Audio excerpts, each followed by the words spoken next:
我は最果ての魔王ディープブリザードである。今回はアイビスペイントユーザーから非常にリクエストの多かったアイビスペイントを使った厚塗りの描き方、そして厚塗りで使うブラシの設定について講座をしていこうと思うのであるぞ。今回お教えする厚塗り用のブラシについては簡単に設定ができるようにもなっておるし、後ほど QR コードでのブラシの配布も行うので、アイビスペイントユーザーはそちらを使ってぜひ試してみてほしいのであるぞ。ディープブリザード。それではアイビスペイントを使った厚塗りの描き方について解説をしていこうと思います。ラフな線画と基本的な色を塗った状態のイラストを用意しておきます。レイヤーの構成は非常に単純で、線画のレイヤーと下塗りのレイヤーの2つを用意しています。背景は透過させている状態になっています。で、見てもらえるとわかると思いますが、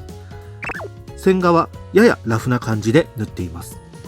この後いろいろと塗り込んでいくので、線画はこの程度であれば全然問題ありません。もっとラフでも大丈夫です。ちなみに、よく質問でいただくのですが、私がよく最近線画で使っているペン設定は鉛筆のグラファイトというものをデフォルトで使っています。解像度は 350dpi の A4 サイズで、太さはだいたい10ピクセル前後で線画を引いています。パーツや、描きたい場所によっては太くしたり細くしたりもしていますが、だいたいこの基準でやっていると思っていてください。そして、この線画、ブレンドモードが上山になっています。こうすることで後の工程でより線画が塗りの色に馴染みやすくなるので、先にこの設定だけはしていてください。ディープブリザード。厚塗りで、今回私が使うブラシの設定はこのフェード水彩混色というものを使います。非常に厚塗りをするのに向いているペン設定なのですが、ちょっと塗ってみますね。塗るとわかるんですが、筆圧が弱いところなどのブラシの跡が結構ガクガクになってしまっているのがわかるでしょうか。これも塗り重ねていくと味になる塗り方にはなりますが、あまり綺麗に整えたりするのには向いていなかったり、濃い色を塗った時にこういう色の段差やブラシの不透明度の差がガクガクと見えてしまうのは、私はあまり良いとは思っていません。なのでこのブラシの設定の横にあるプラスのボタンを押してカスタムブラシを追加しました。こんな風にそれを、カスタムしたのがこちらのフェード水彩カスタムと名前を書いたものになります。デフォルトの設定と比べると混色と色伸びの数値を減らしているのがわかると思います。そして、入り抜きの設定の部分も 0% にして筆の強弱でメリハリのつけられるブラシにしました。そしてこの形状の部分、デフォルトだと約 10% の間隔になっているのを 3% にして、このパターンの不透明度というものも 77.5%、約 80% 弱まで下げました。ここの設定をいじったことで、このフェード水彩カスタムという私が、カスタムしたペンでちょっと塗ってみましょう。こんな感じで筆圧が弱い部分のガクガクした部分がかなり解消されたと思います。ただほんの少し拡大するとほんの少しこの階調の差が見えると思いますが、これは後々厚塗りをするときにいい意味でのムラを作ってくれる階調になっていると私は思っているので、ほんの少しだけこの階調の段差を残しておきます。こうやって引いてしまったらほとんどわかりません。ディープブリザードでは、まずキャラクターに大まかな影を塗っていきましょう。ベースカラーの上に新規レイヤーを作成します。名前を、付けておきましょう。レイヤー名変更で陰影としておきます。そしてブレンドモードを普通から上山に切り替えます。そしてこの下塗りの色から影をはみ出したくないのでクリッピングを適用しておきましょう。これで準備は完了です。では先ほど作ったブラシで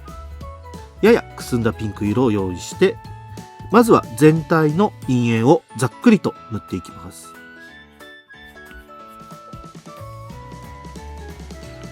私がよく使っている陰影の色に関しては別の動画で解説をしているので、そちらをぜひ参考にしてみてください。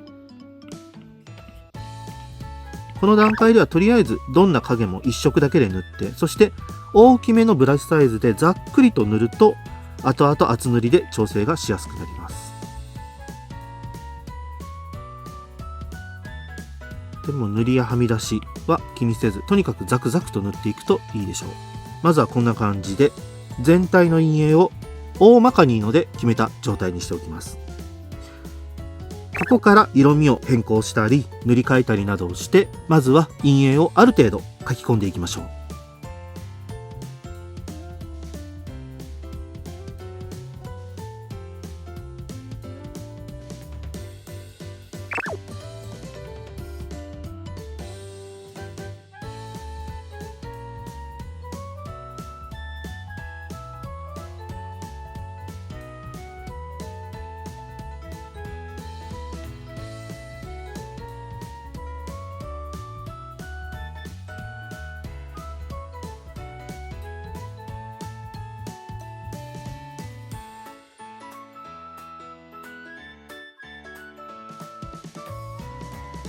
ディープブリザード。これでまずは大まかなキャラクターの陰影が塗り終わりました。そしてこの通り陰影はクリッピングされているので背景からははみ出していません。次はこれからこの線画の上からまた色を塗り重ねて厚塗りを進めていくための下準備として線画に色をつけていこうと思います。なので不透明度のロックをチェックしておきます。こうすることで線画は線画の書かれている範囲にしか色がもう置けなくなっています。この状態で色トレス用の色を用意して、このように線画に色を塗っていきます。線画のブレンドモードを上段にしていたので、下塗りの色と線画の色が馴染んで自然な色味になっているのがわかるでしょうか。こうすることで厚塗りをするときに色がこの線画の黒に引っかかって色味が濁ってしまうという現象を回避することができます。アニメ塗りや普通のブラシ塗りでは気にならないことも厚塗りでやっていくと、その辺が問題になったり失敗する原因にもなるので、こうやって線画に色を塗っておくと濁った色味をあまり作らず綺麗に塗ることができるようになります。じゃあそれをまずはちょっと全身に軽くやっていこうと思います。これで線画の色トレスが完了しました。色トレスをあまりしたくない、もしくは色トレスがうまくできないという人は、黒い線画の状態の時にこの線画の不透明度を約半分ぐらいの 50% ぐらいまでに下げれば、おおよそ似たような効果、そしてあまり黒く色が濁らない厚塗りの色の塗り方をすることができるので、そちらでやってみるのもいいと思います。ディープブリザード。では本格的に厚塗りの作業に入っていこうと思います。そのためにはこの線画、陰影、下塗りの3つのレイヤーを統合したものを上からブラシで塗り重ね、そして完成させていくという工程を行っていくことになります。ただこの元のレイヤーのデータは万が一の時のために残しておきたいという方も多いと思うので、私がアイビスペイントで厚塗りをする際の方法をお教えしようと思います。画面右下にあるバックボタンを押して透過 PNG 保存というのを押します。これで iPhone や、iPad など iOS の IBIS Paint は写真というアプリの中に透過した PNG が保存されました。 Android でもおおよそ同じような写真を保存する場所に保存されていると思います。この通り先ほどまで書き込んでいた絵が一つのレイヤーになった状態のものが保存されています。この状態で写真をコピーという項目が出てくるので、コピーを選択します。そしてIBIS Paintに戻って画面上部にある選択範囲のメニューから貼り付けというのを押します。すると先ほど描いた絵がそのまま配置されるので、チェックボタンを押して OK にしておきます。これで先ほどまで描いていたキャラクターの絵がIBIS Paintに貼り付けられました。あとはこれを先ほど作ったフェード水彩カスタムを使って線画や塗りを整えていくという作業を繰り返していきます。一つのレイヤーに色がまとめられているので、レイヤー上の色が拾いやすくなっているのが特徴です。では塗り重ねて厚塗りの絵を完成させていきましょう。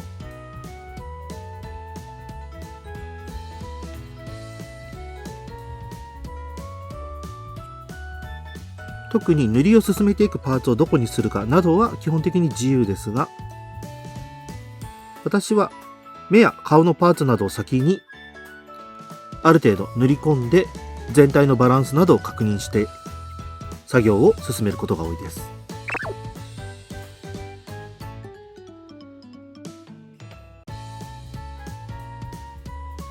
ではこんな感じで塗りの作業を進めていこうと思います。ディープブリザード。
ディープブリザード。基本的な陰影の厚塗りはおおむね終わりました。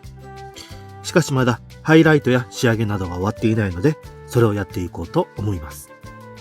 やり方はこれまでと同じようにやっていきますが、ここからはレイヤーを追加して作業していきます。今厚塗りをしたレイヤーの上に新規レイヤーを追加してクリッピングマスクをかけておきましょう。これでハイライトがキャラクターの塗りの外にはみ出すことはなくなりました。レイヤーのブレンドモードは普通のままで大丈夫です。では同じようにフェード水彩のカスタムしたものを使ってキャラクターにハイライトを塗っていきましょう。今回は別のレイヤーでハイライトを描いているので、例えばこんな風にはみ出してしまっても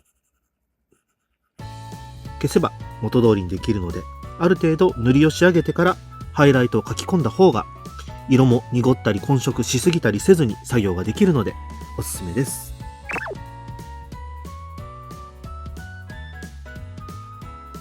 こんな感じでハイライトの作業を進めていこうと思います。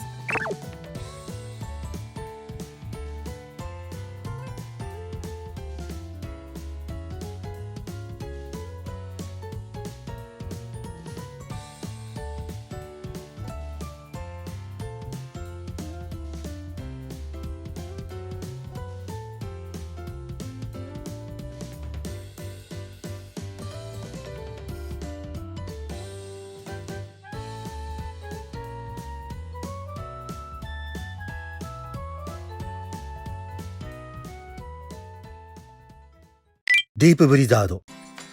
いかがだったかの？一つ一つの工程はさほど難しいものではなく、レイヤーの使い方やスマートフォン、タブレットデバイスで書くからこその便利な機能もたくさんあったのが分かったであろうか。基本的な操作はこれまで教えてきたアイビスペイントのものとほぼ変わらず、そして指でもタッチペンでも同じような表現ができるので、ぜひとも試してみてほしいのであるぞ。ではでは、なのである。動画のご視聴誠にありがとうなのであった。よければチャンネル登録、高評価、そして SNS のフォローなどよろしくお願いいたすのであるぞ。